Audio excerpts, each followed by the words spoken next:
This program is part of the Cosmic Potato Podcast Network. For more shows like this, visit our website at cosmicpotato.com. All right, you primitive screwheads, listen up.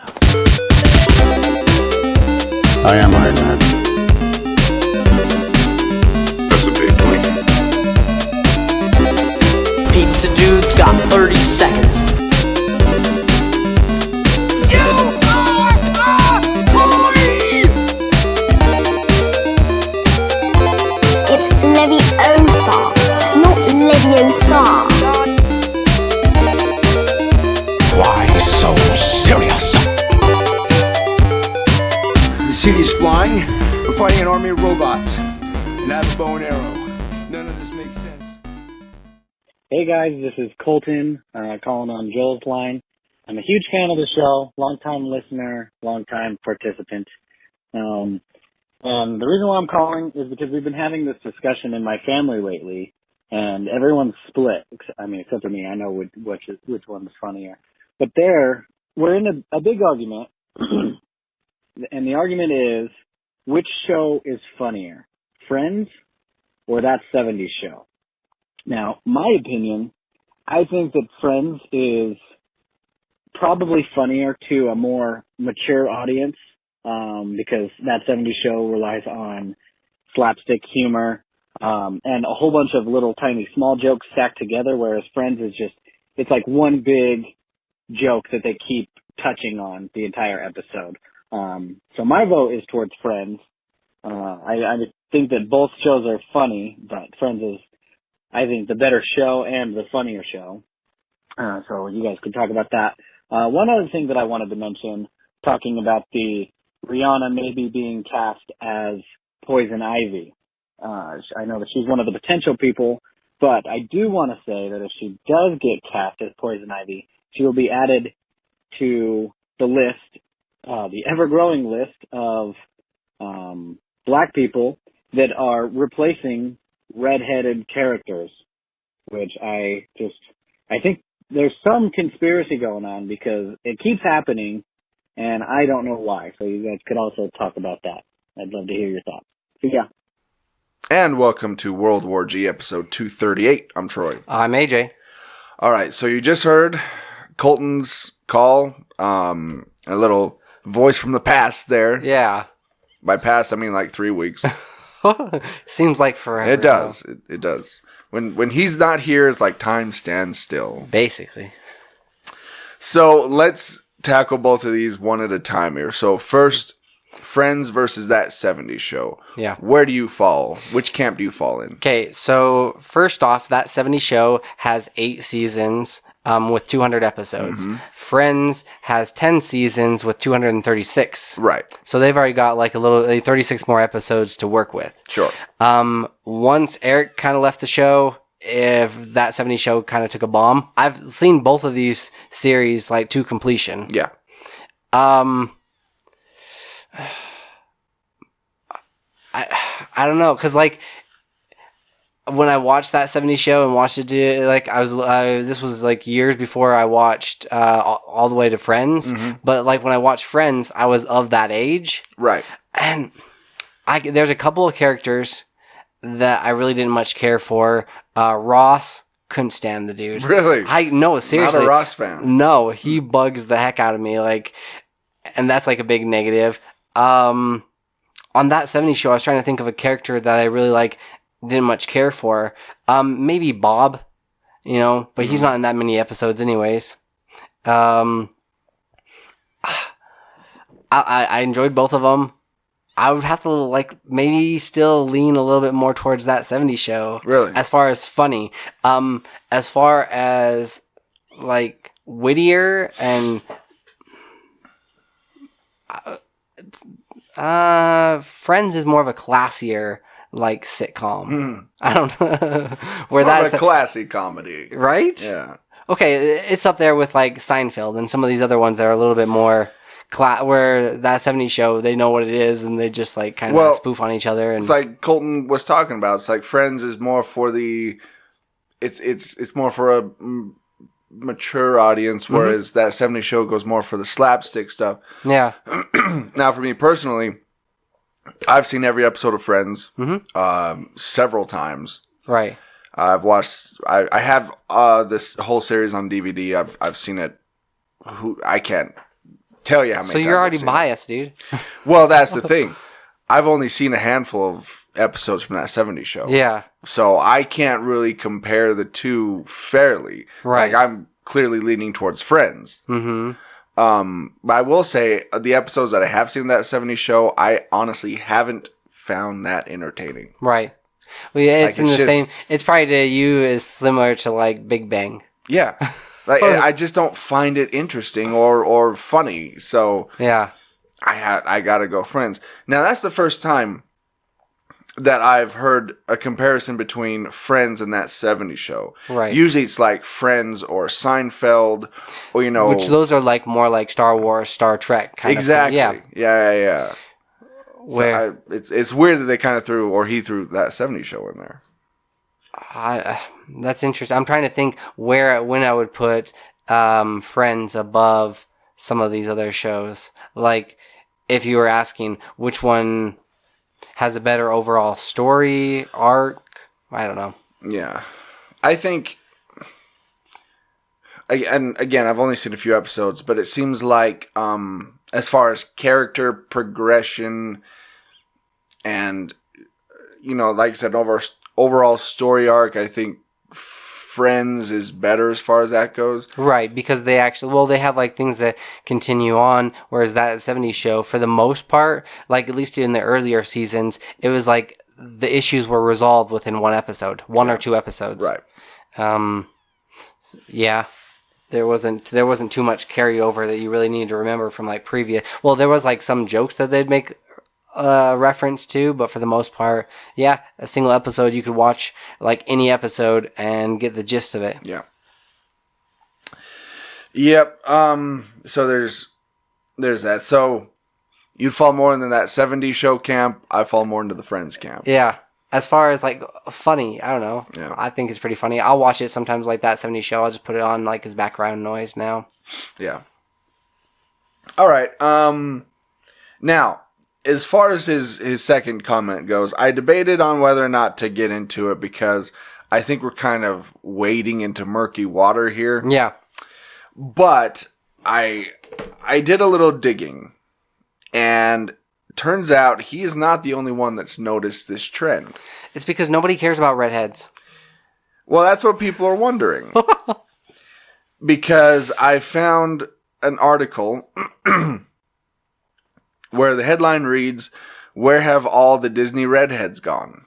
Now, they don't just talk about Disney, they kind of go into other characters, where it's true. A lot of secondary characters that happen to be redheads are now portrayed on like movie and film by African American actors. Okay. Wait, so Ariel, yes, that one's upcoming. So right? the Annie remake.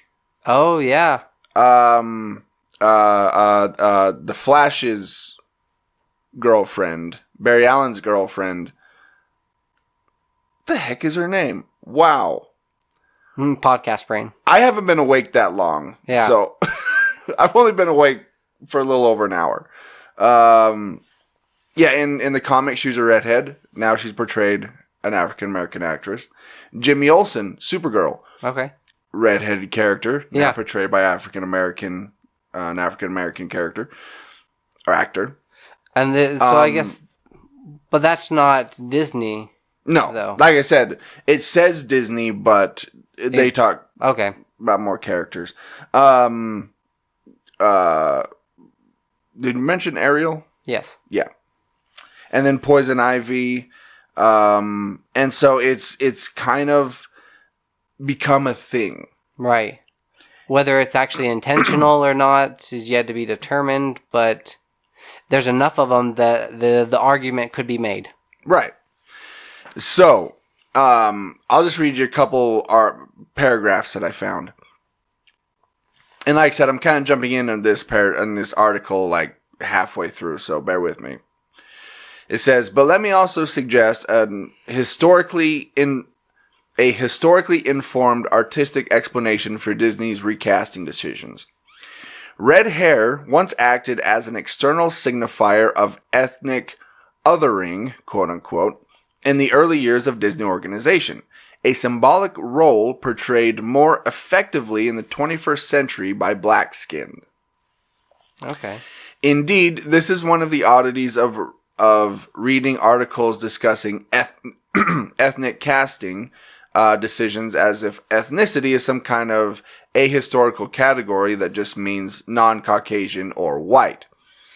Based on that assumption, it looks, for example, like a non-ethnic red-headed Ariel is being transformed into an ethnic black one. But any historian of race and ethnicity in American history will tell you that these are constantly changing categories. Not that long ago, ethnic was code not for non-white, but generally used to describe white European immigrants who were not from Northern or Western Europe. You were ethnic if you were from Southern or Eastern Europe, including the Italians, Slavs, and the Irish. Okay. See, in my mind, when someone says ethnic, I don't immediately think of that, though. Not anymore. Not anymore. Yeah, it's since changed. Indeed, in the 19th century, the Irish were not even considered fully white. They were often depicted in newspaper cartoons with distorted physical characteristics that emphasized their racial otherness. Freckles? Irish Americans had to fight for cultural acceptance over the course of generations. Through the 19th century, they often did so by violently repressing free black workers. I might not have a Mayflower pedigree, the Irish American working man thought, but at least I'm not black. Oh, okay. So kind of trying to like change it a little bit. So take the stigmatism, these things off of them to put it like, not that it's a good thing, but like to change it over to somebody else. So when Disney first started, and I don't think this is going to be a surprise for anyone, but Disney kind of racist. Yeah. Walt himself. Yeah. Kind of racist. And so this whole isn't he like? Is it well documented that he's an anti-Semite? Yeah. He wasn't a big fan of the Jewish people, and so the ethnic people. Right. And so if you go back and look at a bunch of cartoons from the 30s and 40s, not only did they portray African Americans in this racist light, but they did Irish, Italians, pretty much anybody who wasn't from, as they said there, from a certain part of Europe. Right. And so when they started creating their characters later on, that stigma kind of stuck. Where so the other person that was kind of the outsider became a redhead. Like Ariel. Oh, where she was more like seen as like an outcast or right. Kind of a deal. And so that whole thought process of being, if you're not from this part of Europe and you're known as ethnic or an other, that kind of bled over into those later films. It was back in the day that was kind of probably seen as pretty edgy, right? Yeah. To have, well, and then also it only helps your story when they finally do get accepted, right? Is because then you're like, oh wow, look, they're having like an outsider get accepted. Not only is she a mermaid, but she's also got like red hair, so she's obviously not from around here, right? So now that she's accepted, it's just like it was kind of a bigger thing, yeah. Or trying to, so that was like also inclusiveness and helping out there. So I think over the years, redheaded people were portrayed in this negative light. Now, fast forward years later, the African American community, obviously, goes without saying, face their own problems when it comes to that. Right. So now that we're not so much concerned with people who have red hair, now that is now being replaced with another group that has now unfortunately been looked at as occasionally as outcasts and that sort of thing, and a group that hasn't been accepted like that other those other quote unquote ethnic groups were. Okay. Sorry. They're That'll be kind of interesting to see how it. I mean, I'm sure it'll happen in our lifetime, but towards like the latter years, because that whole switch, from the 30s to now, that's a pretty big gap. So towards the very end, it'll be interesting to see how they start changing the casting, whether it's like the LGBT, you know what I mean, like that group, or whether it's like Hispanics or like who. I mean, I hope everybody's included by then, but I'm just thinking, how do you get edgy? Maybe trans, you know what I mean? Like down the road, that would be kind of a group that's kind of grown, and then eventually. Yeah, I mean, in an ideal world, everybody would be accepted, and it wouldn't be, this wouldn't be the case. Wouldn't be a shocking thing to have like an African American Disney princess, even though we did have one, or even and the Princess and the Frog. Yeah, even a lesbian or LGBT character in a Disney film. But you're right. I would bet that's the way that they're gonna go. They're starting to go that way now. Yeah, it's definitely happening. Like the tide's turning. It feels like it's happening a lot quicker than it did back in the day. But that's also because we have there's a bigger social media presence. Everybody's got a voice. Yes, exactly, and I think people are more conscious of that sort of stuff. Right. People are a bit more informed with that sort of stuff. So it kind of took a long road there, but basically that's why that now these redheaded characters are now being portrayed by African American. It kind of seems like it's not really a coincidence. Yeah. No, it really, when you put it into that light, yeah. Yeah. Seems like it's a thing. And Colton is not the only one who's noticed. You can find several articles about this topic. Yeah. Whereas people are actually calling like a reverse racism against redheads. It's like, no. No. Truth is, we were racist against redheads. We're not anymore. So now let's move on to a group who still needs help in that area. Yeah. That's why. Okay. There you have it. So there you go, Colton. Hopefully that answers your question. It also I'd never really thought about it, but now that it's like that you bring it up, that Colton brings it up, it makes perfect sense. Yeah, and he's talked about it several times when he was still on the show. And I always thought, well, okay, there's one or two. But when I did digging, no, there's several. It's like a list of characters. Yeah. So you start going down the rabbit hole, you're like, what the heck is going on here? Yeah. So this came out last week, but Tom Hardy has officially signed on to do a Venom trilogy, so he's already done the first one, so he still has 2 to do, and Tom Holland has 2 movies, right? Are we thinking Sony and Marvel are going to play nice? Or they're going to let them do their own thing? They'll play nice in the fact that Spider-Man will be in more MCU films. Yeah. Thanks in large part to Tom Holland. From what I've heard, he actually kind of broke bread with them and got them together and was like, "Come on, guys, let's make something good happen." He was pretty much like Jesus. Yeah. Bringing them together. Spider-Man Jesus. Spider Jesus? Spider Jesus? Question mark? But I think he'll then also be in more. I think they're going to try and start incorporating him into the Sony universe, where he's going to start being in these movies with Tom Hardy, and it's going to be Venom v Spider-Man. Yeah. Yeah. But at least up to this point, Tom Hardy's character really, he's been an anti-hero, but he hasn't really been a bad guy. He had to fight, air quotes, a bad guy in the last one. So I almost imagine they would team up against Carnage. I think eventually that is probably what will happen. But of course, what you got to do in superhero films is have the two characters meet, fight, and then Play nice and then team up. Yeah. Because actually, I don't know if you know this or not, but Venom and Spider-Man, both of their mothers' names are Martha. There you go. Yeah.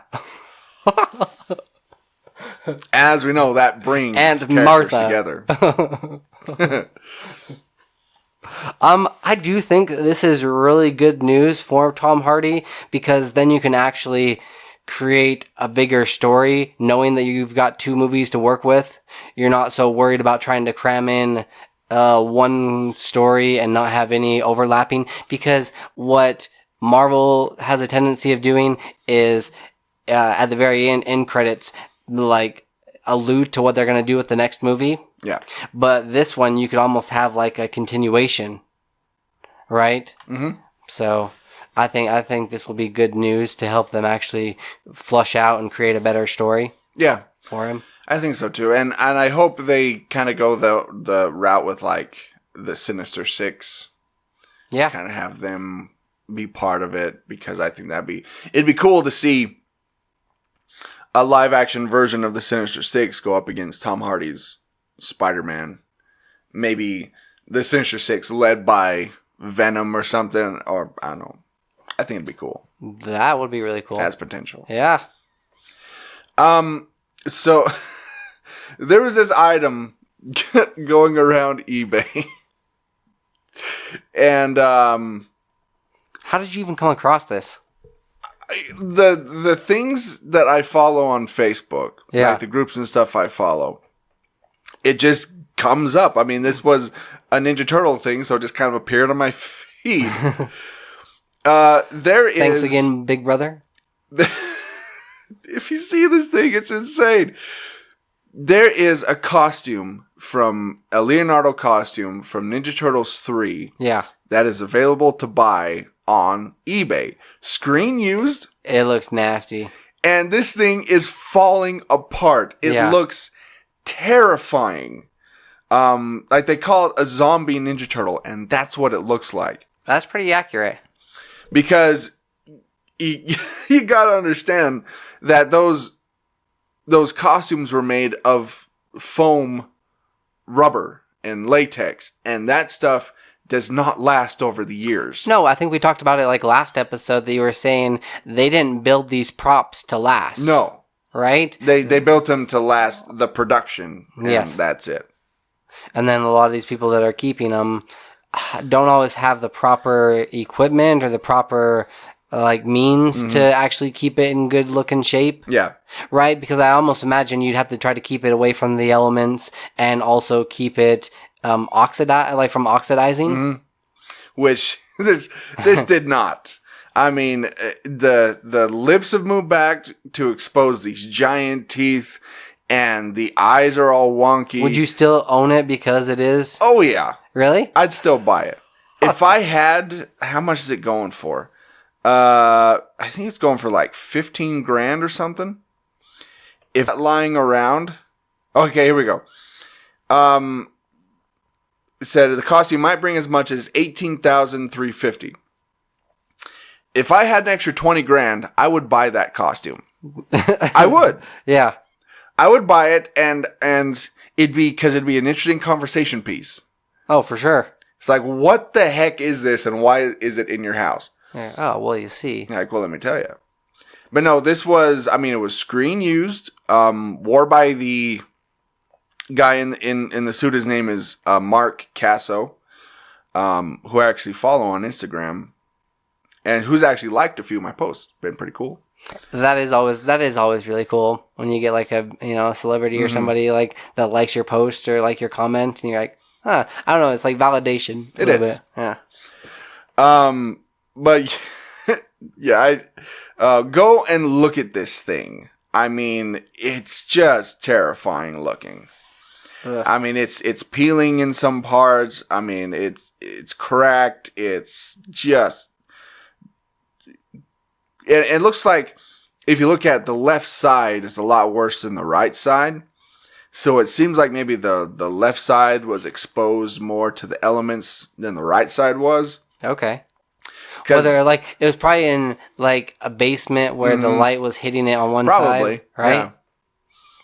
But yeah, I'd still buy it. 100%, I'd still buy it. Which is a good thing I'm not really rich, because I'd have things like that in my house. I'd put it out for Halloween. Speaking of zombies, the headline like caught my attention, and I had to bring the story. It's a great headline.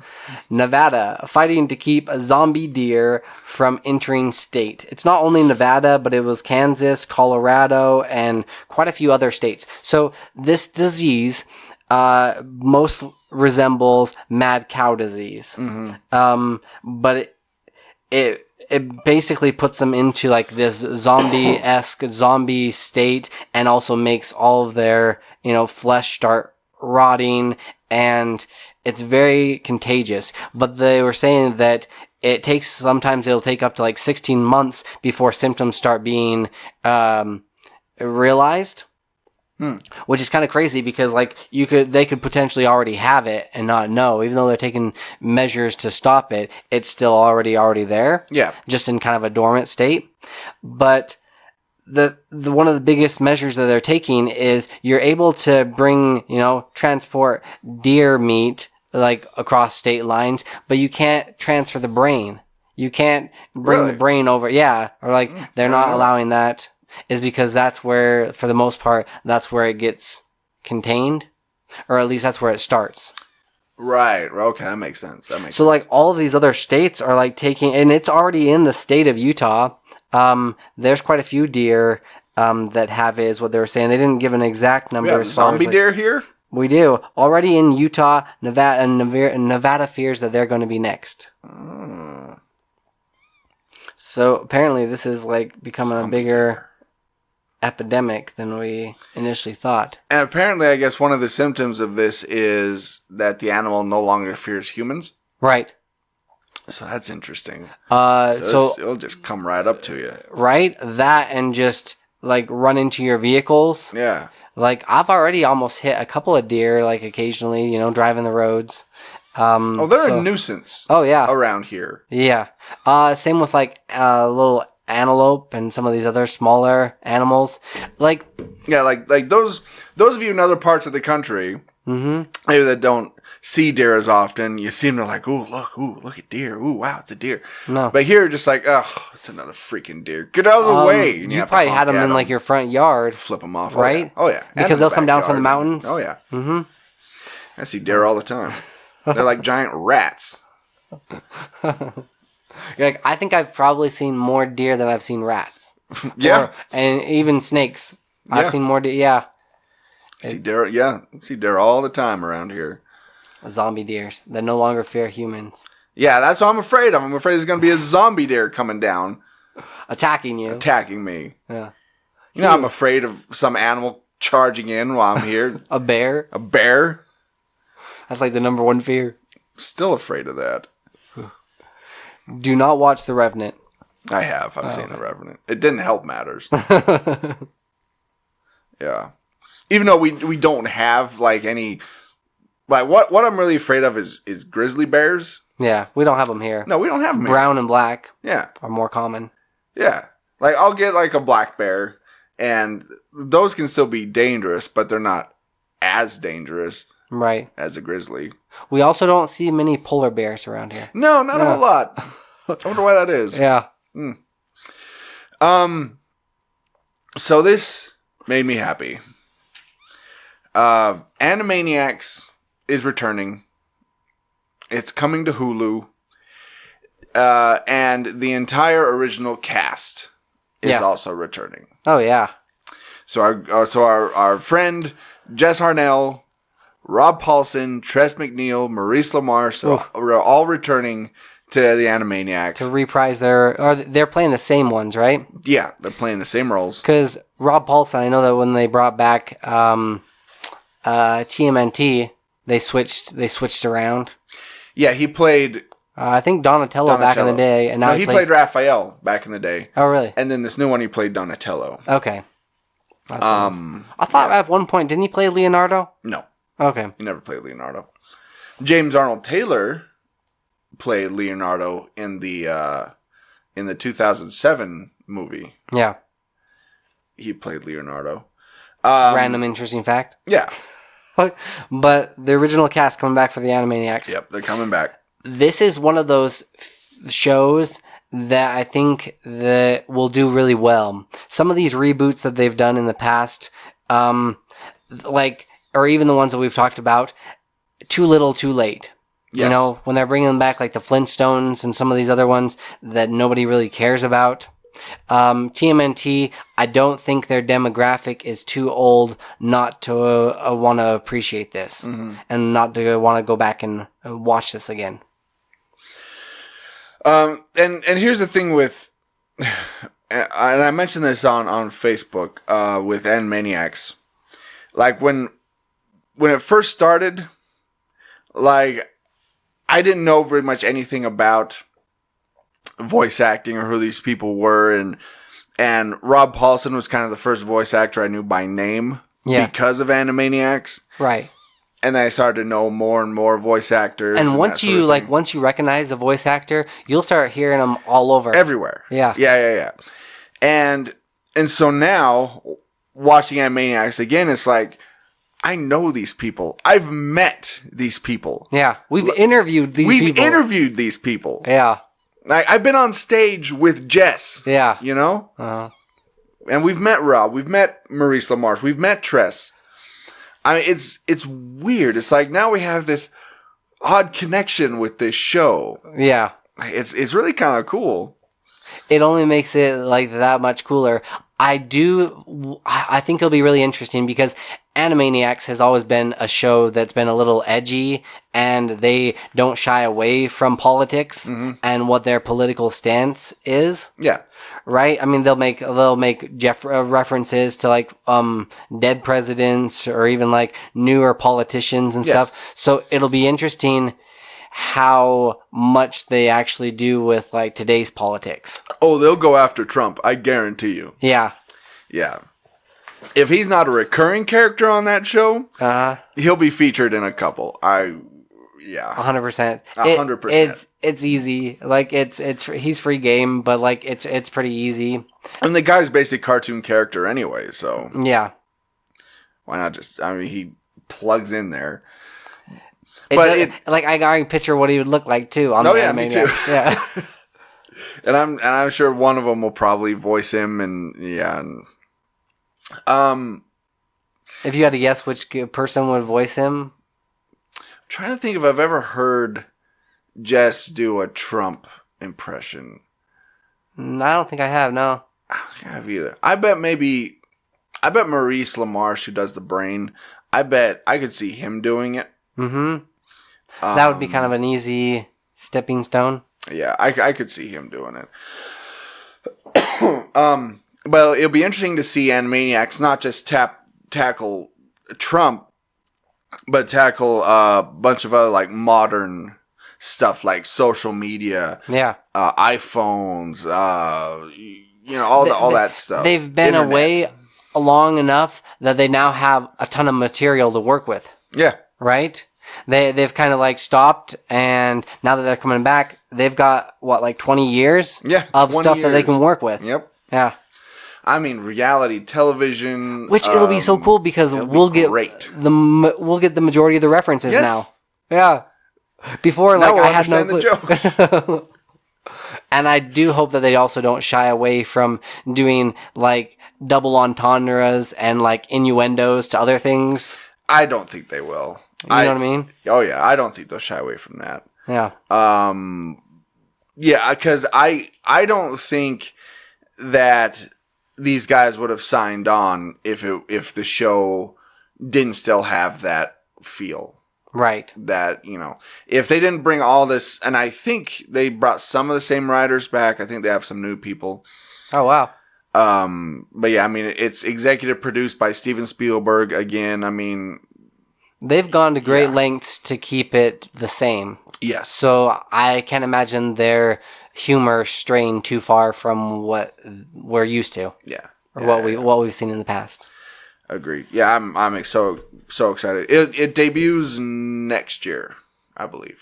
When did Jess talk? Who was it that broke the news to us that they're coming back? I think it was Jess. Was it? Like last year, wasn't it?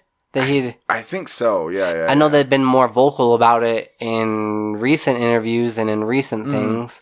I mean, every time like Jess comes to the conventions, he's always been kind of coy about it. Yeah. It's like, hey, you fan of Animaniacs? Well, stay tuned. Stuff like that. Yeah.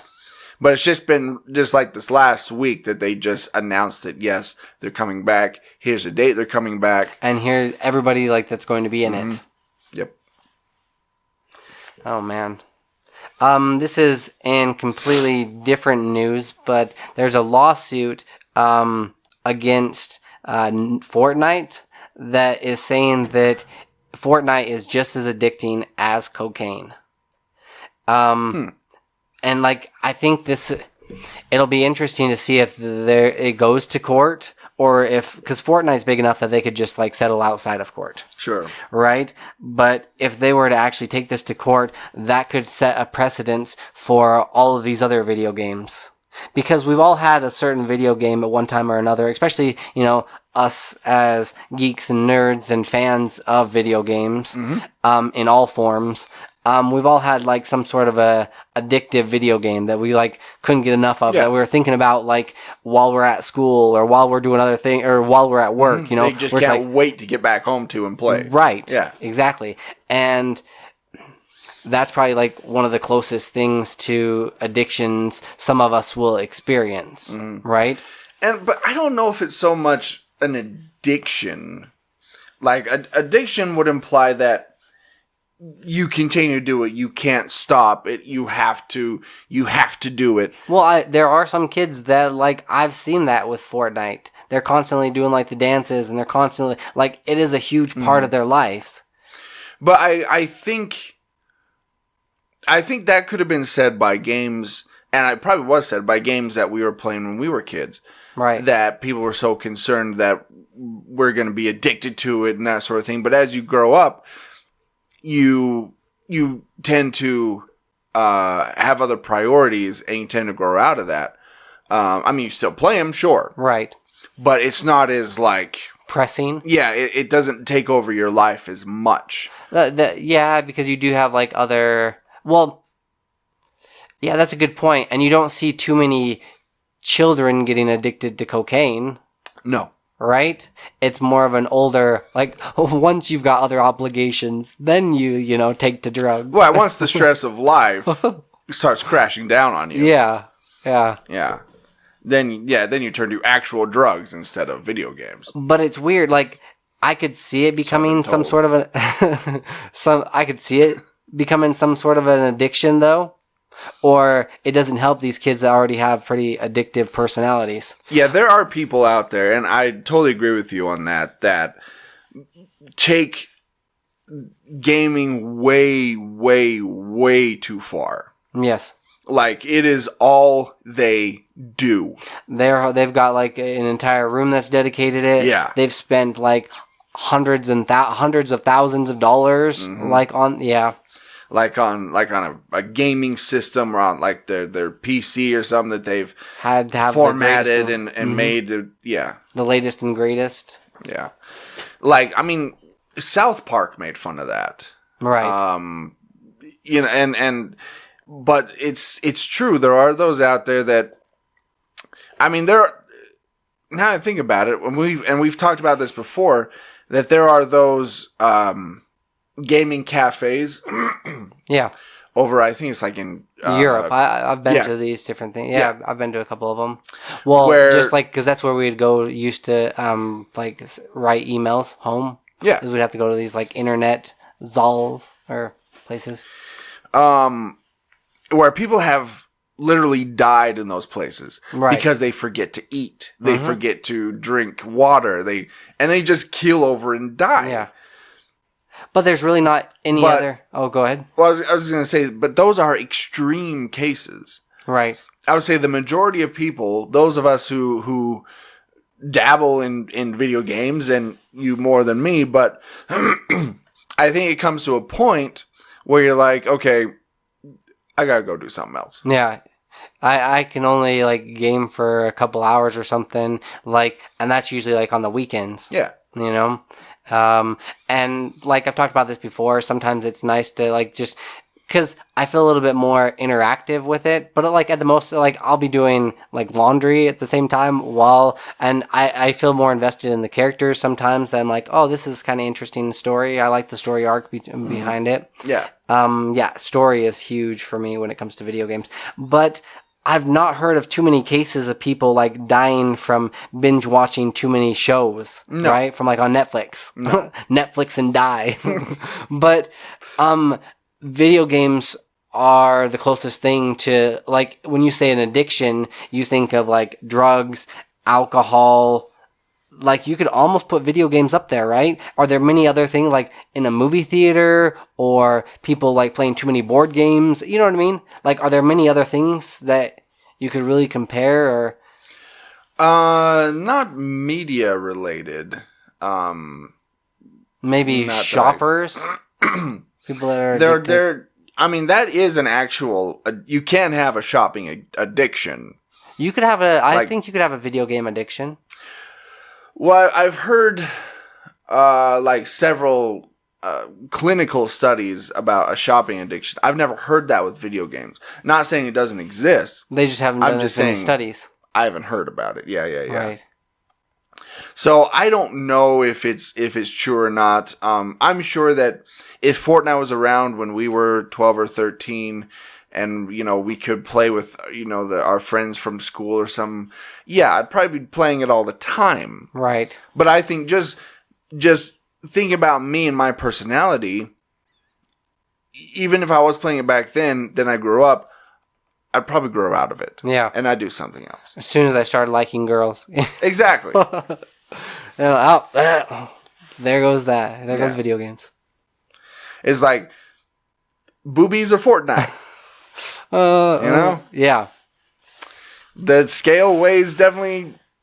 I mean, there's two of them and only one of Fortnite. Exactly.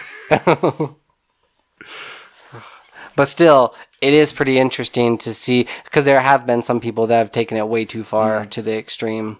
And it'll be interesting to see where that lawsuit goes. Yeah. Honestly, I believe that they'll probably just settle outside of court, because they've made so much money. And it's kind of like launched this huge craze that so many other people are trying to follow that format. Mm-hmm. Yeah. I don't think Fortnite's going anywhere. No. I think it'll wane in popularity, but I don't. Yeah, with so many other options. Yeah. So if you're familiar with comic books, you know that Batman over the years has had several different Robins. Obviously, the most famous being Dick Grayson, but he's had several more since then. One of the Robins that he had is a character by the name of Jason Todd. Now, when Jason Todd was created back in the day, he really didn't hit with readers that well. People really didn't like him that much. And so, there was a storyline where Jason Todd was captured by the Joker. Joker beat him with a crowbar. There was a bomb. There was an explosion. Yeah. And then readers were then encouraged to call this number, or they had two numbers, if Jason Todd lives or if Jason Todd dies. And he came back as the Red Hood. Well, that was later. Yeah. At that point, people voted him to die. Yeah, and he did, which is crazy to think. Like I don't know, they haven't done that in recent years. The only time I've ever heard of anybody doing like some sort of a poll that's actually had some validity to it was the Trix Rabbit, if he actually got tricks or not. That's right, I remember that. But so now, Titans on the DC streaming service have now done the same thing. Jason Todd, who is Robin and a character on the show, was captured by Deathstroke. You can actually call in? No, you can't. I don't think you can Text? call in. I think it's Tweet? FaceTime? So many different options. Let's see. DC Universe's Titans TV series has launched a poll on whether Jason Todd should live or die. So it'll be online. Just like in the comics.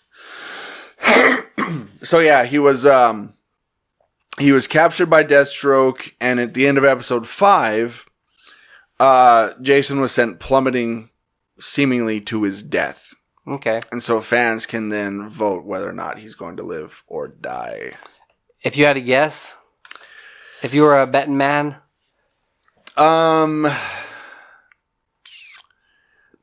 because this doesn't happen much. I mean, you can't really. I mean, when's the last time you could vote on a TV character if they could live or die? I'm guessing people are going to take advantage of this, and I think he's going to die. Yeah, same here. If he does, I bet he comes back as the Red Hood. And if he lives, then he just continues on for a little bit. Continue on being Robin. I am way jealous of our neighbors to the north who have on their Netflix account, they can watch Titans. Really? Yeah, it's available.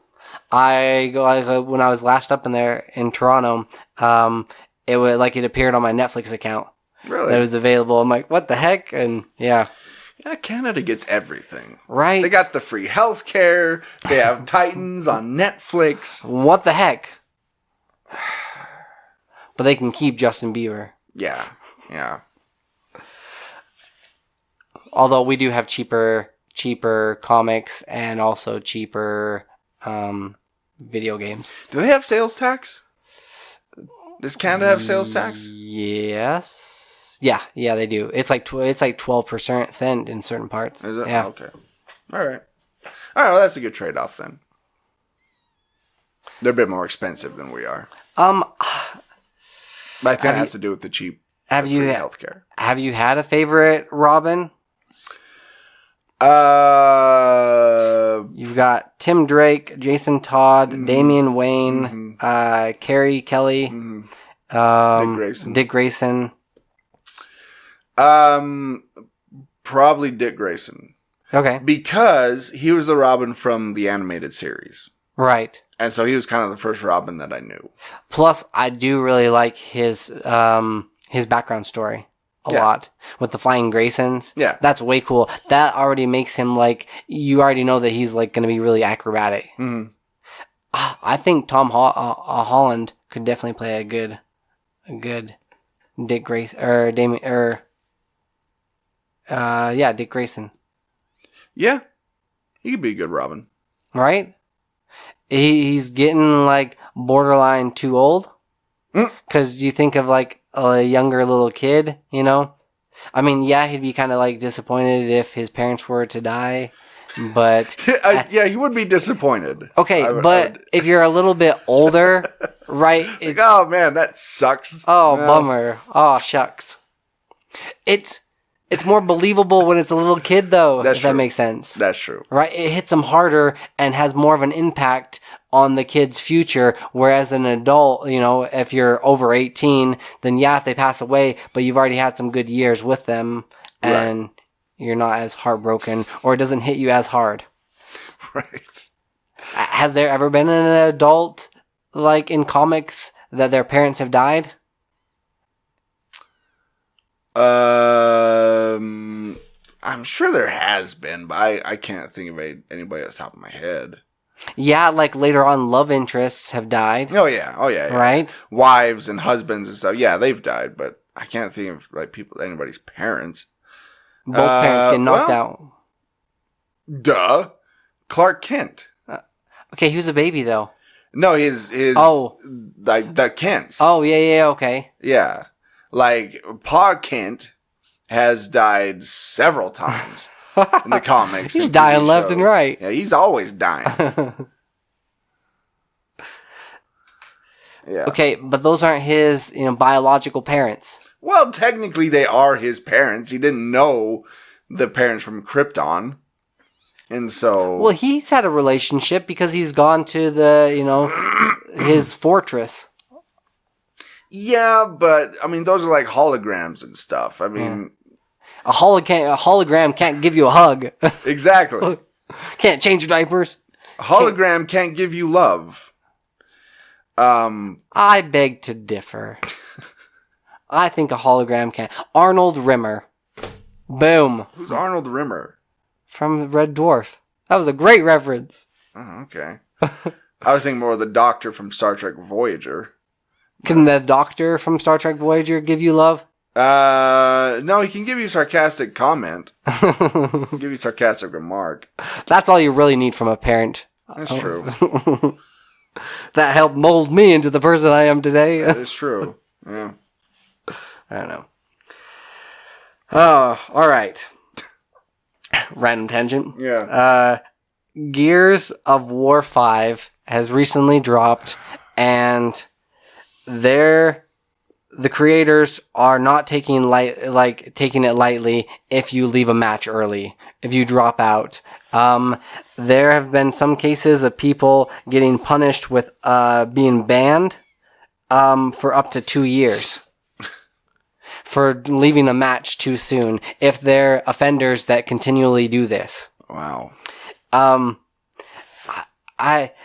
It does bother me, like, especially when I'm playing like some games like Dead by Daylight or some of these other games where your team, you'll be doing really well and then you'll start to lose and you can tell that you're going to lose the game, but I stick it out. But there's a lot of people that are really worried about their KD or their kill death ratio. Yeah. Right? So they'll drop out before the match so it doesn't affect their score at all. These are the people that are getting like hit with these bans. Are the people that are like leaving when they can already tell that they're going to lose the match and they don't want to really stick around because they don't like their teammates. Now, this could be a double-edged sword for the creators of this because if you're banning people for so long for doing this, they're not going to come back to your game. Right. And so eventually you're going to start to lose players. Well, do you think that you would also gain players knowing that like people have to stick it out because they're like, wow, they're actually taking a stance? Maybe. I think they might gain as many people as they're losing. I for one, like, I don't know. I like this idea. It does sometimes suck and you played a couple of multiplayer games. Like, what was it? Battlefront? And Battlefield. Yeah. It does kind of suck to have to, like, knowing that you've got 10 minutes where you're just going to be losing and see, you don't have any help. For me, with those kind of cases, I take it as like a challenge. Yeah. Like if I'm the only one left on my team, and we're down, I'm like, okay, this is my time to shine. Because I know they're watching because they're dead. Right. So I know they're watching me. So now it's time to kick into the second gear here and let's step up my game. Yeah. So to speak. I do sometimes when I'm playing, like, even now I'll be playing like The Last of Us multiplayer. Yeah. And after your teammates have died, yes, they have the screen watch you play. You are allotted more parts, so you can actually purchase like armor and a couple of upgrades to your guns, so you have a fighting chance. Yeah. But I know exactly what you mean. But it's also kind of funny is because the music changes too into a much more aggressive, like, I mean, it makes me like nervous. Like my blood starts pumping. Like my hands are getting all sweaty. Like, I've got like mom spaghetti on my t-shirt. You turn into Eminem all of a sudden. Basically, is what it feels like because like, you really get into the zone and you're just like, all right, I can do this. And like you start thinking about like, it's weird. I'll start thinking of what I'm going to do like 3 moves ahead of everybody. I'm like, okay, so I'll hit 2 people over here. Then I'll go over to this area, like collect some other stuff. And it sucks when you've got like this huge game plan like played out in your head, but then you actually don't get to use it because somebody like foils that plan. Yeah. So you've got this huge plan. You're like, okay, I know what I'm gonna do. But like, if you do pull off a victory, like I don't know. I get really hyped and like I'm like standing up and just like pounding your chest and you're just like, yeah. I don't know. So yeah, it works both ways.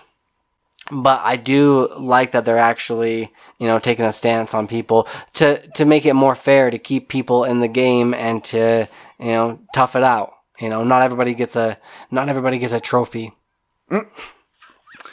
True. It'll be interesting to see if this plays over in other games or it's just their series. that's taken a stand. Yeah. Have you ever been banned from any game? No, I've been accused twice of hacking. Really? Because I had like a really good, like, you know, like I basically like, man, my shoulders like hurt after that match because like I was just carrying the team. Right. Yeah. Right. So, and then like the people on the mic will like yell and they're like, oh, you're hacking. And I'm like, I feel really good about that. I'm like, report me. I don't care. See what happens. You know? Cause Do it. I dare you. Yeah. Say hi to your mom while you're at it. Yeah. Just kidding. I don't get that mean. Well, okay. Sometimes, but that's the only other time, like when people say, "Oh, you're hacking," but nothing really has come of it. Have you? No. Okay. No. Been banned from a game? No, I didn't even know that was a thing.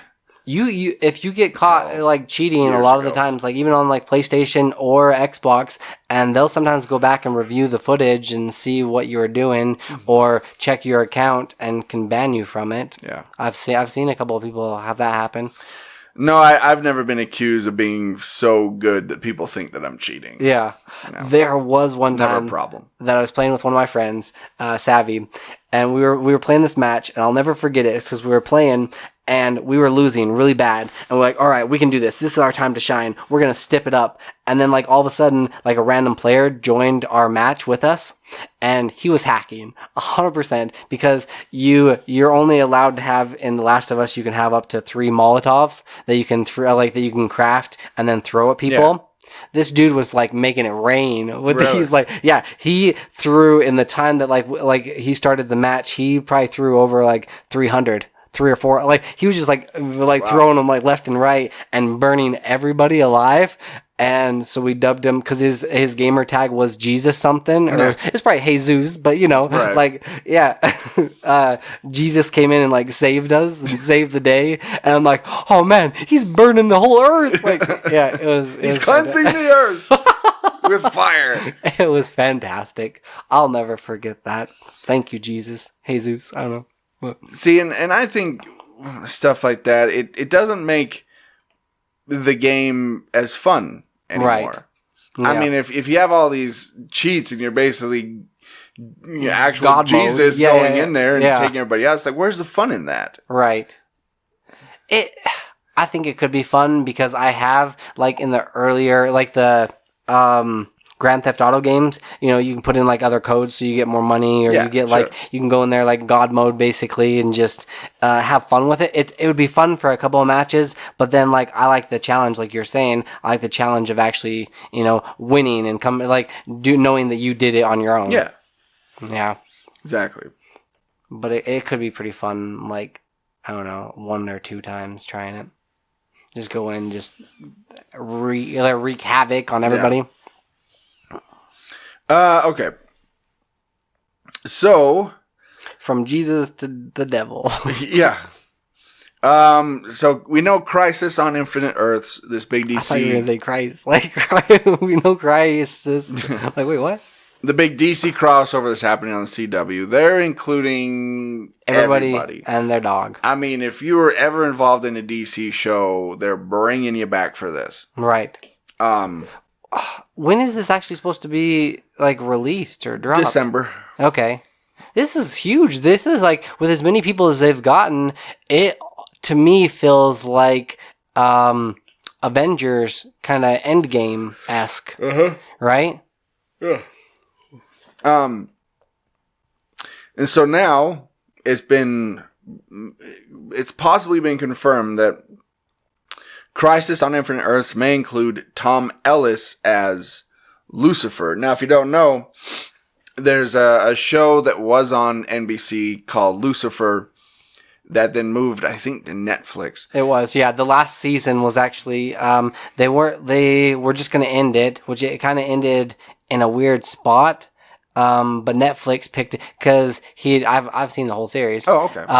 So they ended it where he was going back to hell, or he again, like his friend, like the other lady that's on the actual force. She she was working with the church to kind of like get him to go back to hell, basically.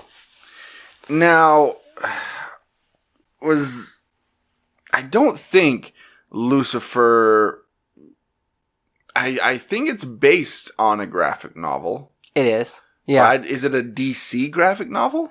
I believe it's Image. Is I Image? want to say it's Okay. Image or one of those more independent. It's kind of like Preacher. Okay. You know? So that's what I was wondering, because if they're having him on here, Maybe it's Dark Horse. I don't know. or maybe he's playing a different character. Yeah. Maybe he's not playing Lucifer at all. Maybe he's playing somebody else. And they just kind of like to say Lucifer, you know, from that. Who would he be able to play? He could play any random character. Yeah. I mean, he could play like some detective from Gotham, or he could play, you know. I mean, he's got a look where he could play pretty much anybody. Right. Constantine. I think he'd be a really good Constantine, actually. You know, there is already a Constantine. Yeah. Yeah. He might be a good Bruce Wayne. I think he's got a good look for Bruce Wayne. He does have the whole suave, debonair, ladies man. Yeah.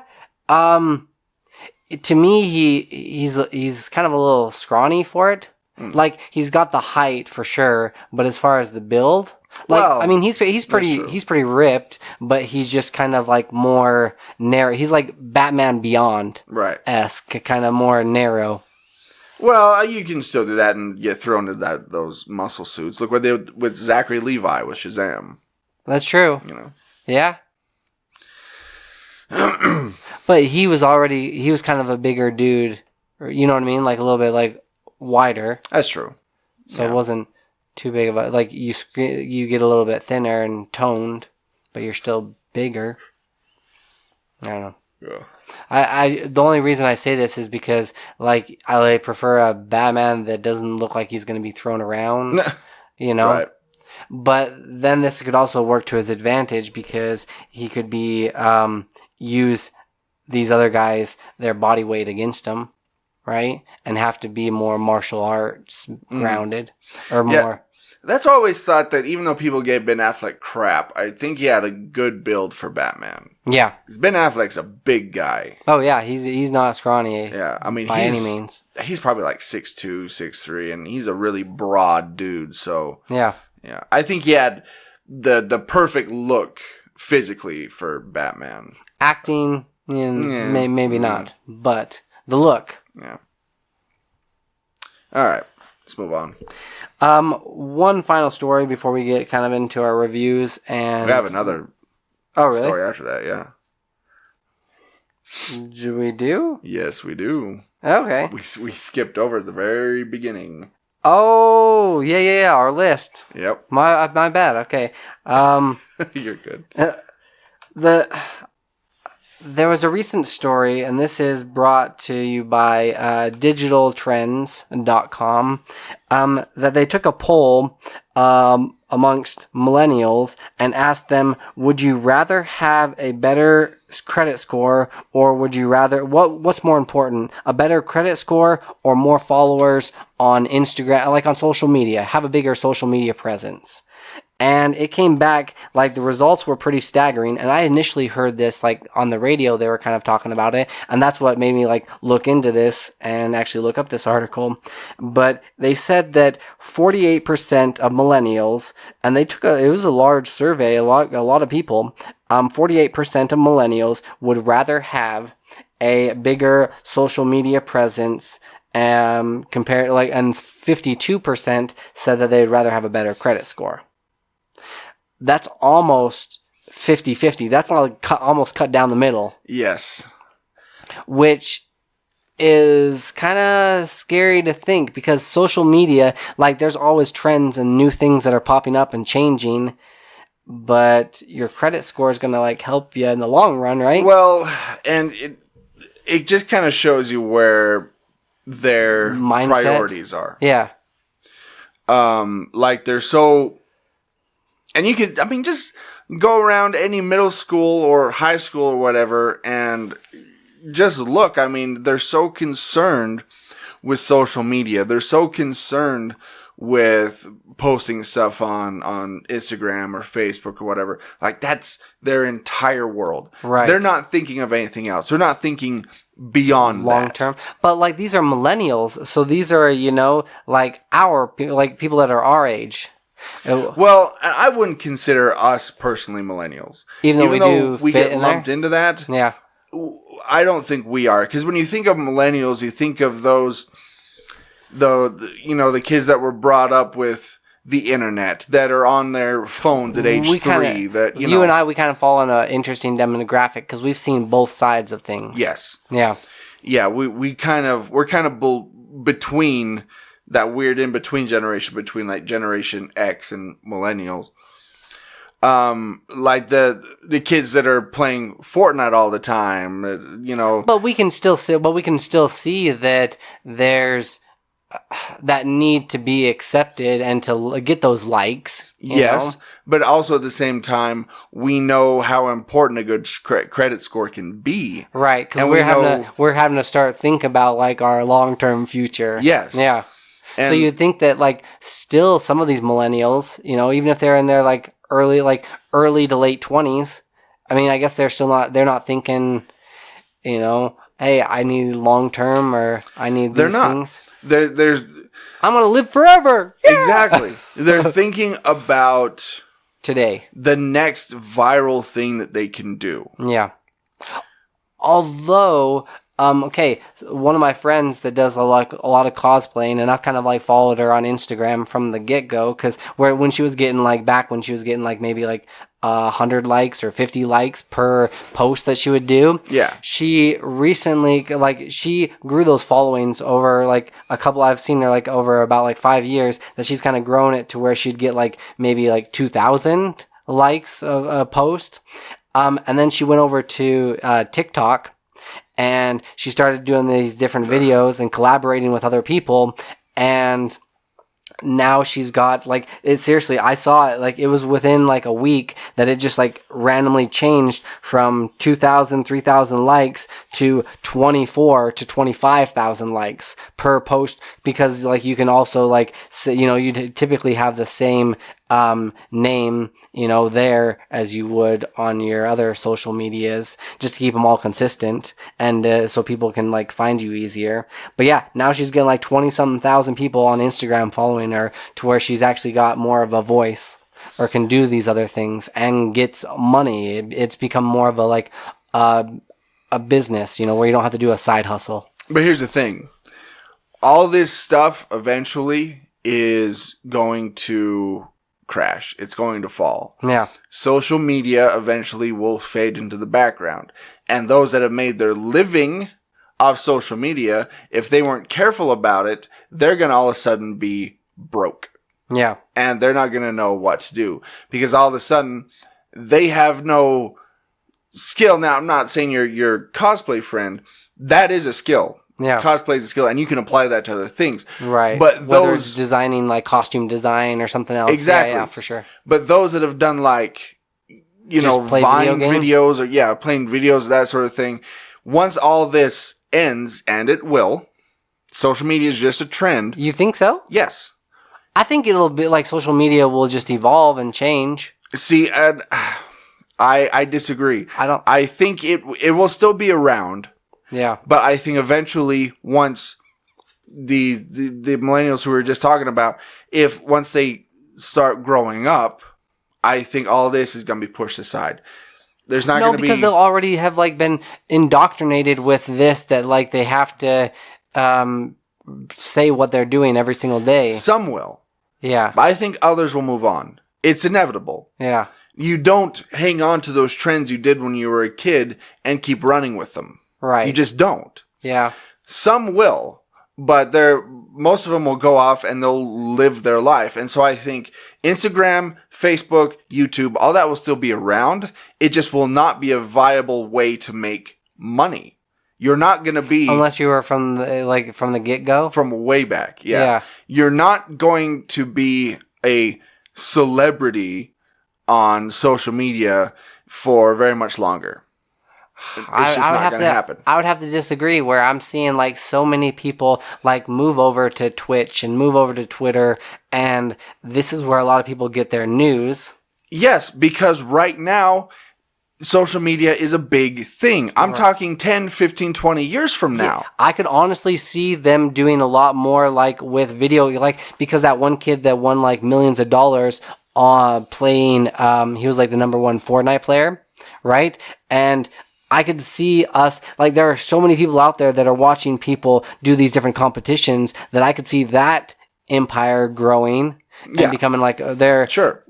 Like whether it changes like the platforms or whoever it's through, I'm talking about these people that solely rely on social media, that are putting their pets on social media and try to become viral stars. Those that created Vines. Those are now on TikTok. Those are doing these things. Right. Eventually, all that is going to end. Mm-hmm. Like I said, it's just inevitable. It'll become MySpace. Yes, exactly. Yeah. MySpace. That's a perfect example. It was huge. It was everywhere. Right. Then something else came along. Facebook came along, wiped it out. It's going to be the same for all these. They're huge right now, but something else is going to come along that's going to wipe all this out. Right. There's only so many slots in whatever this new form is that are going to be quickly filled by people with more money than you. Yeah, exactly. Yeah. And I feel bad for those people that once that does happen, however many years in the future it is, that don't have any other skills. They'll be just like on the corner and just like, please, I used to be Instagram famous. Yeah. Like, I need $1. Exactly. Yeah, there will be some people that can make the leap and can continue it, but you're right. There's only so many slots, and there's only so many people that it's actually going to work for. Yeah. Yep. If you haven't been smart with your investments, or you either adapt with the times or you fade into oblivion, and it's happened already. There are so many, like Vine celebrities that were big at the time that have now just completely faded into obscurity. Yeah. YouTube stars that were big when YouTube first started. Now they're completely gone because everybody stopped caring. Yeah. It's going to happen. True. As much as I hate to say it, it's very possible the podcast may eventually fade out of popularity. Oh, no. Yeah. But we're talking years down the future. Right. It's not going to happen anytime soon. So, rest assured. I did have a list, but I think we'll skip that. Okay. Because we're going a little long, so we'll just... Perhaps after we've had a chance to maybe see the Addams Family movie? Yeah, maybe we'll come back to it. Okay. So... I want to talk about this movie that appeared on Netflix that nobody knew was coming, called El Camino. Yes. Now, it's from Breaking Bad. Now, I'll keep this spoiler free, though I am going to talk a little bit about the ending of Breaking Bad. So if you don't want to know what happens there, you might want to tune out for a second. But that it ended 5 years ago. So if you really haven't had a chance to, perhaps this movie will spark some interest to get people to want to watch it. That's very possible. But yeah, you should have already seen it. But if you haven't seen Breaking Bad, you are not going to know what's going on in this movie. Because so if you remember one of the last scenes from Breaking Bad was Jesse driving off in the car, in the El Camino. Yeah. He was freed. He's driving off. This movie picks up right from there. I mean, right from there. Oh, geez. You see him in the car driving, and then the story picks up from there. I really didn't like him in the last season just because, I understand that his girlfriend had died. and there was a lot of other stuff going on, and he's like, he couldn't, like, where Walter was more calculated about his moves that he was making, and Jesse was just like throwing money around everywhere, didn't care what happened, didn't really want to live. It was interesting because Walter's trying to be calculated, but you've got this variable that you really care about, that you don't want any harm to befall them, but at the same time you're like, dude, it'd be so much easier. I could figure this all out if he was just out of the picture. Yeah. Right? I really didn't like his character, so I hope that he wasn't too angsty in this movie. Kinda.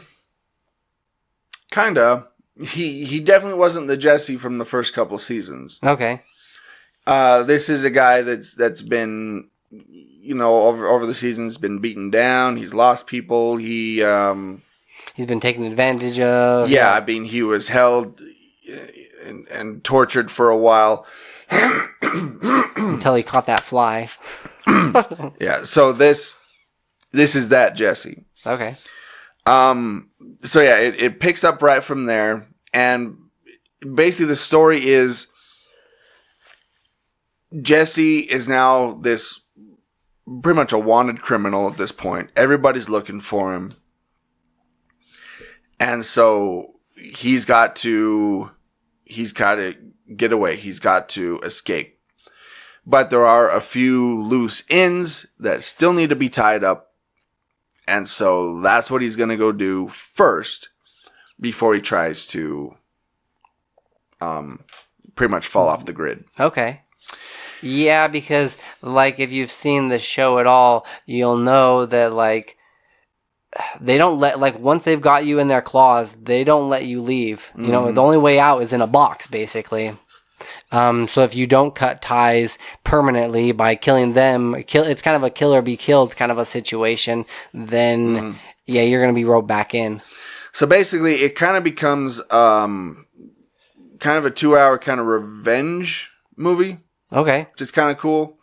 Are there a lot of characters from the original? Okay. Oh yeah. Yeah, that's why I said if you haven't seen Breaking Bad, you don't know what's going on. You don't know who these characters are. Walter Jr. is he in it? Our buddy RJ Mitty? RJ's not in it. Okay. Nope. There are a few familiar faces. Saul? I don't want to give anything away. But there are some pretty prominent Breaking Bad characters that do pop up. Okay. Because what happens is they kind of fill in certain gaps from the series. So they do, because Jesse starts to think about the past because, he's, like I say, he's tying up loose ends. And so you see the stuff that he has to tie up. And so... And they do that through flashbacks? Yeah, flashbacks. Okay. Yeah. But they are flashbacks that they have written specifically for this movie. Okay. Where they do take place in the past, but it's stuff you didn't see in the series. So it's all itself. new material. That's cool. It was that stuff was implied in the series, but you never saw it. So now you're seeing these things, if that makes sense. More from his perspective. While Walter's doing other things and we're focused on Walter, this is what he's doing? Yes. Okay. Exactly. And well, I don't remember him having that much money when he was driving away. Exactly. That's another problem. Because I'm like, how do you go off the grid if you don't have any money to do so? That's problem number one that he's got to solve. He's got to go get money. Yeah. Can't really buy guns or anything else, Mm-hmm. And so, yeah, I mean, this is because it was written by Vince Gilligan, who wrote the Breaking Bad series, because I think it was made by the same people who did the Breaking Bad series, it feels like an episode of Breaking Bad.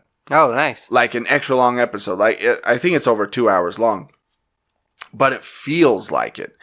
And that says a lot. I mean, that goes a long way for it to be good. Well, if you're even going to, because there are so many fans and people that loved the series, that if you didn't do due diligence and you didn't make something really good, you're gonna mess it up. You know, that's like messing with one of those cult classics that like everybody's got an opinion on. Yeah.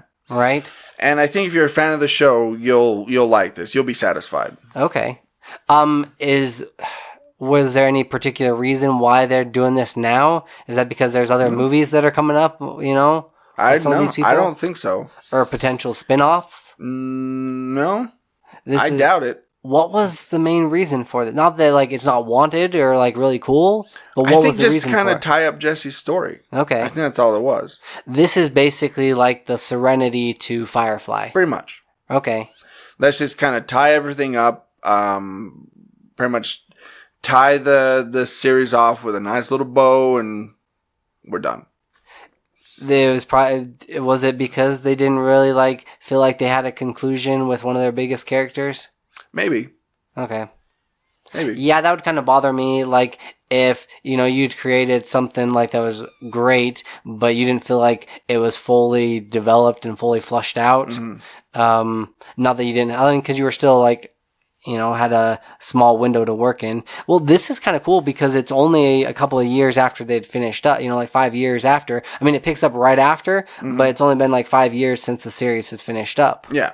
So they're still stroking while the iron's hot, you know, while people are still remember it and care about it. Yeah, and people were excited when this first hit. People were like, really, we're getting more Breaking Bad. That's awesome. Yeah. Great. Yeah. And I thought the same thing. I'm like, oh, this is gonna be cool. And but yeah, like I said, it's really good. It's written really well. It's directed really well. It's acted really well. I mean, it's just it. It was just saying volumes. What's the actor's name? What's his name? I can't think of it now. But he did. What's the other movie that he recently did? Well, not recent. It's been a couple of years. Not Fast and the Furious, but it was something similar to that. It was based on a video game. Yeah, Need for Speed. Need for Speed, that's what it was. Aaron Paul, like, I haven't always been a big fan of his acting abilities.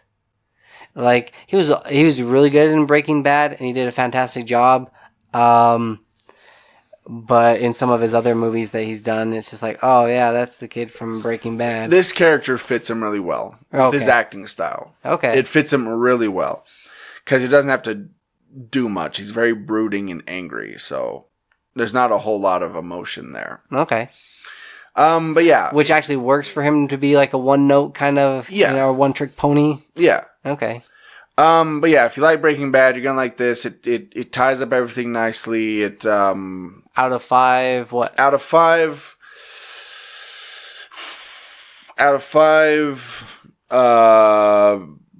hefty bags of cash. Okay. Man, I'd give it like 4.5. Oh wow. Yeah. Is that because you've also seen the Breaking Bad series and love it? Okay.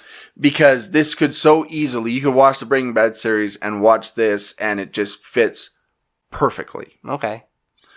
Do you almost feel like you need to go back and watch like the last episode? No. No? No. As long as you have a basic idea? Yeah, as long as you know what happens. Okay. Then yeah, you're good. But like I said, you have to be familiar with the series. 4.5, and that's coming from, what was the movie that we gave last week? 4. What did we? Joker. Yeah. Well, just saying like they're 4. I'm just kind of putting into a comparison here, you know, 4.5. Like wow, that's pretty impressive. I'll have to watch this movie. I'm probably gonna watch it like tonight. So, yeah, I can't recommend this movie more if you are a Breaking Bad fan. You need to see it. You won't be disappointed. Perfect. Okay. So, here's where you can find all of our episodes. You can go to worldwarg.podbean.com. We're on iTunes, Google Play, and at cosmicpotato.com. On social media, you can find us at facebook.com/worldwargpodcast. On Twitter and Instagram, you can find us at WWG Podcast. You can find all of our merchandise at shop.spreadshirt.com/WorldWarG. You can also email us anytime. Day or night. At worldwgpodcast@gmail.com. You can also call or text the show at any time, just like Colton did at the top of the show, at 385-240-1692. So this has been World War G, episode 238. That has been AJ. That has been Troy. Stay geeky, my friends. I was going to say something else, but I forgot what I was going to say.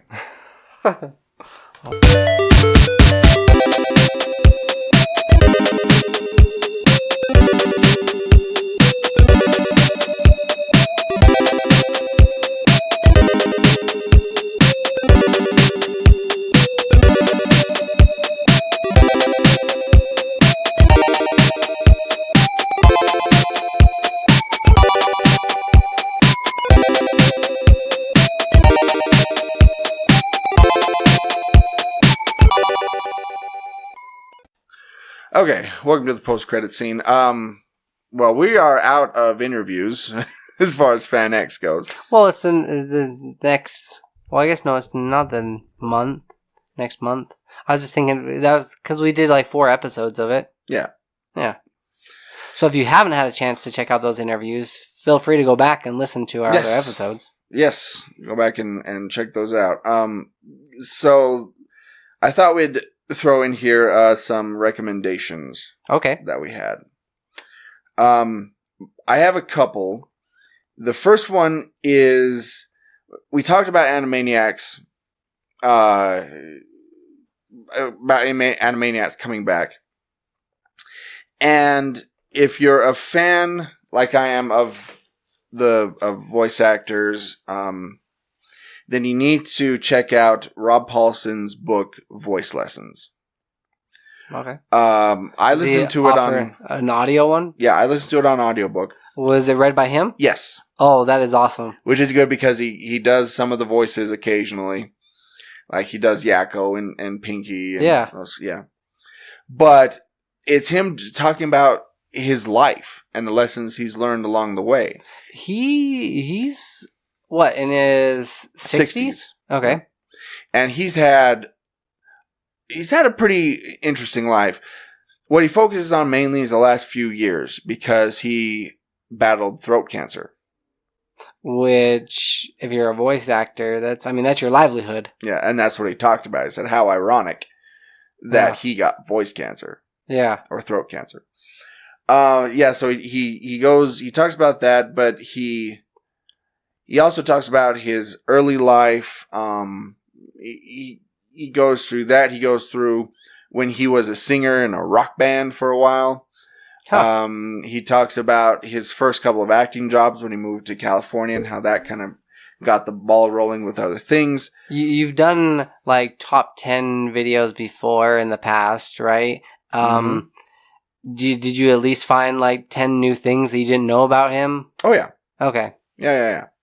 And I thought I knew quite a bit about Rob Paulson, but there's a lot I didn't know. Yeah, and he covers everything. He's not shy about talking about, how cartoons has made him a fairly wealthy man. Yeah. He's not shy to talk about how back in the early days, how much you were paid for voice acting work and compared to now? Mm-hmm. Okay. And so, yeah, he goes into stuff like that. He goes in it's not too often that like a celebrity would actually talk too much about their, what they would make. Yeah. And I thought that was pretty interesting. He talks how he was able to afford a $500,000 house in California and how he has all these sports cars and how, like Carl Weezer from Jimmy Neutron said, that little character bought me several cars. Wow. And so, it's stuff like that. He talks about his complicated relationship with his dad that he had. So he really doesn't shy away from anything. No, he doesn't. And that's why I liked about it. I pretty much just binge listen. Is that a term? Sure. I binge listened like the whole thing. It's 7 hours long, and I just knocked out the whole thing. Where can you actually go and find this? The book itself is in all bookstores. I found the audiobook on Audible. Okay. I bought it so I can just have it. It was for I think it was about $18 Okay. I mean, I do love a good audiobook. Does it add something more to it by listening to it compared to reading it? Oh yeah. Because when you're listening to it, like I said, it's read by him, and so you get the emotion behind it. He does get emotional sometimes. You can tell when he's reading it. Yeah. Like I said, he does some of the voices. Do you feel like this? He didn't have like a ghostwriter, that this was actually him doing this? I mean, probably have some help. Yeah, I'm sure he had help. Yeah, but I'm sure I'm sure he had bullet points. Like, okay, I want to talk about this. I want to talk about this. I want to talk about this. It feels like it's still in his voice. Oh yeah, 100%. Okay, 100%. I've just like read some autobiographies before that it just felt like it was too linear, and this is, I don't know, it didn't feel like it felt like it was somebody else speaking for them rather than them actually speaking. Yeah, no, this one it does feel like it's him. It's like he's sitting down with you and just having a conversation about his life. Okay. Yeah. Knocked it out one night? Yeah. Oh wow, okay. Yeah, the audiobook's about 7 hours long. Mm-hmm. And I just listened to it and just while I was doing other things, listened to it and just knocked it out. Did it inspire you? Oh yeah. It's very inspiring. Okay. Yeah, 100%. It made me laugh, made me cry. I went through all the gamut of emotions. But yeah, I can't recommend it enough. Definitely go check it out. My second recommend, and I think is a recommend of yours as well, is Mario Kart. Yes. On mobile. It's free to download. Mm-hmm. Yeah, you can pay for other stuff, but you can also, it's not pay to play. No. You can actually earn everything on here. And it's fun. Oh, it's a blast. Yeah. It's a lot of fun. Especially when you finally get up to level 6 and you can actually invite some of your friends to play as well. That only adds more to it. I do prefer, it takes a little, there's a little bit of a learning curve, but I prefer drifting. I couldn't do, I tried it the regular way, and it kind of bugged me. I didn't feel like I was getting, because a lot of the times to get 5 stars, you have to get as many points as you possibly can. Yeah. And without drifting, I don't think that's even remotely feasible, because you get 15 to 20 points per drift when you use the boost that you get from it, or yeah. It does feel a little bit like you're just playing against computers, though. That was my one drawback from it. Even though they've got different gamer tags that people throw in there, it really doesn't feel like it doesn't have that like the original one when you're playing against your friends. Yeah, I don't feel to it. I don't think you're playing against other people. I think they're using the people's characters. Right. But no, I think you're right. I think you're just playing basically AI. I've never not gotten first place. Just saying. I came close. I have. I've never gotten below. You've always at least medaled. Yeah, I'm top 3. I'm usually in the top 3. Okay. Yes. It gets increasingly more difficult the further you go along.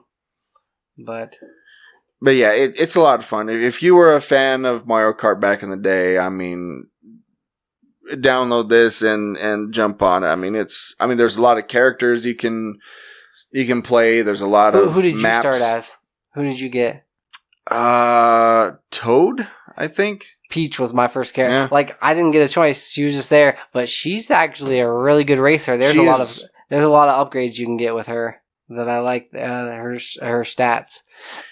But you can. What I also like about it is you can get other drivers pretty quickly. Right. You don't have to sit there and keep leveling up, and so you can purchase them. No, you can get them pretty fast.